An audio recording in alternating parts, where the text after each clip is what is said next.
Donna Meldon, Director for the Holmes County Chamber of Commerce, and this is Chats with the Chamber Lady. And today we have Richard and Angie Willsey with Bucking Goat Farms, and they have brought us some additional guests today. We have Rita, the Nigerian goat, and we have Luke, the wonder dog. How are y'all doing today? We're doing well, very blessed. thank you. How are you?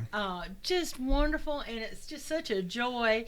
Of course, I met Rita when y'all first come in, and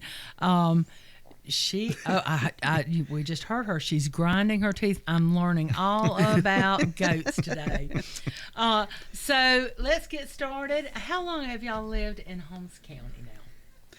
Whew, long time. Y'all can't remember. It's been so long. I've lived in Holmes County, or right around the area, Holmes and Washington County, for approximately 52 years.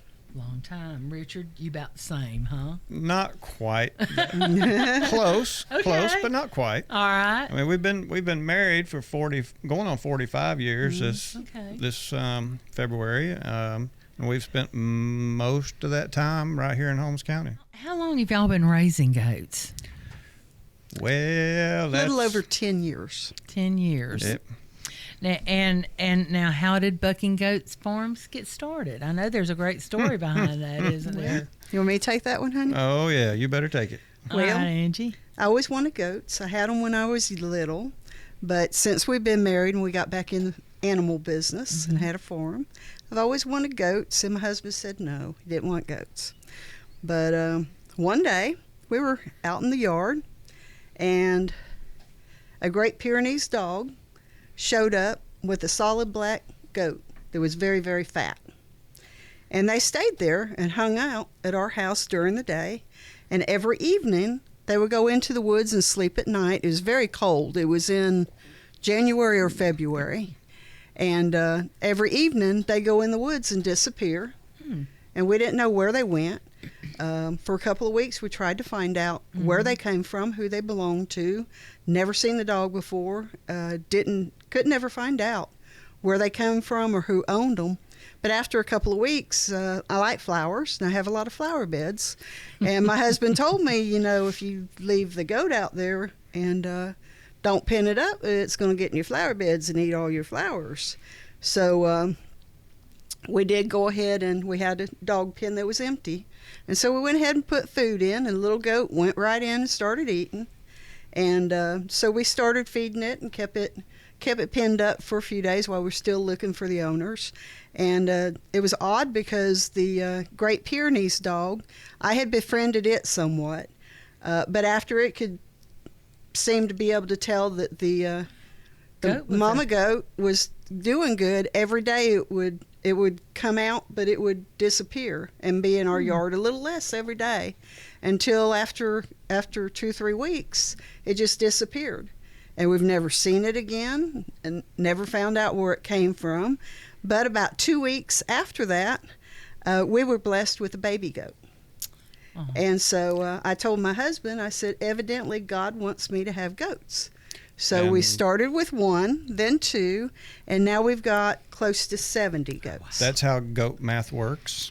Sounds like it. I'm sure that was going to be one of the questions that came up. But goat math is very similar to chicken math. Yeah, you can't just have one. It happens, doesn't it? And it happens quickly too, doesn't it? Oh, yes, it does. Oh goodness! I know that there's different types of goats. So, tell me a little bit about what kind of goats that y'all have on your farm. Well, Rita, she is a Nigerian. She's a miniature goat. She was born May 17th of this year, and her mama is not a whole lot bigger than what she is now. So they stay smaller.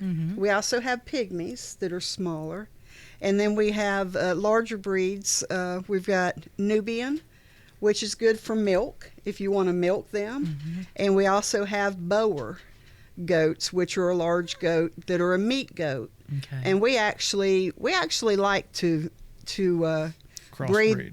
Crossbreed the two breeds, because the Nubian are kind of skinny. They got the little skinny legs, and the Boer are pretty sturdy, and so I kind of like the sturdy meat goat, but they're also good for meat or for milk, when you crossbreed them. Yes. And so They pick I like up breeding the them better that way. traits. They pick up the better traits Yeah. from both breeds. Yeah.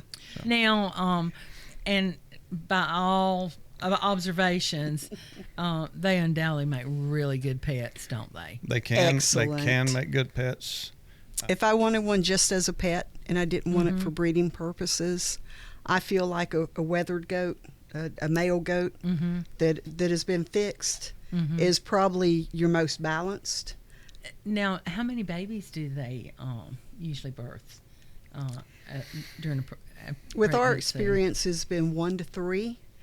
Now we have seen, like on Facebook and all, where they might have 4, 5, 6. The most that we have had is 3, and actually she is a triplet. Her mama had 3 babies, and she raised them by herself. A lot of times when you have 3, since they've only got 2 teats, you have to remove one and bottle raise it. But her mama has taken care of all 3 of them. I see why y'all have 70 goats on your farm now, Yeah. right? Well, we tend to keep them separated, the boys and the girls separated, or the billies. And we keep them separated so that we only breed the nannies we want to the billy we want to breed them with. Okay. And when we decide who we want to breed together, then we put them together for 30 days, 45 days, and let them make the magic. And we breed, we try to breed specific colors to try to bring out the highlights. Like she's a tricolor. She's brown and white with black. We try to breed for color because that's what is popular with folks that want goats for a pet, is how colorful are they, how splashy are they. Okay. Now our larger goats are Nubians and Boer. the Boers. They we also have what's called the moon spot gene, where they'll have one color solid, and then they'll have spots all over their body. We've got several of our goats that have that moon spot gene. Okay. What are some of the challenges, guys, to raising goats? What's your... Well, one thing we try to do is, we were talking about the breeding. We try to avoid the babies being due right in the middle of summer, like July, August, and September, and also January and February, because it's either extremely hot or extremely cold, and so the stress on the mamas and the babies being born during that time. And so we do keep the males separated from them until we're ready for them to have babies for that purpose also. So a lot of people enjoy eating goat meat. Yep. Can you tell us a little bit more about that? And Well, there is a market for goat meat. I've got a package of goat steaks in the freezer that we're going to be cooking one of these days before long. Okay. It's mostly a lot of Greek dishes use goat. Yes. A lot of Indian dishes use goat. A lot of South American dishes use goat. So there's a wide variety of ways to fix it. Personally, I've eaten it barbecued. When I was a kid, growing up, we had family reunion, and out in southern Louisiana, they eat everything. And so I go out there, and they've got goats on the barbie, and they have mutton in the pot. Mutton is sheep. Lamb, yeah. And a goat out there on the spit being barbecued. So I've had it that way. I've eaten curried goat, which was really good. My favorite is curry. I like the curry. Yeah. That's really about the only ways we've eaten the goat is barbecued, grilled, and curried. Rita's getting real nervous over here. Okay. I just told her we're not going to eat you. Please. Yeah, Rita was starting to look a little bit upset there as you were talking about eating the goats. So now, if anyone was interested in purchasing a goat for pet or a goat for meat, Richard, Angie, how would they go about doing that? Your contact information. Well, probably the best way would be to look us up on Facebook at Bucking Goat Farm. Okay. And just drop us a message. Just send us a direct message, and we will answer and communicate from there. That's probably the best way to get us.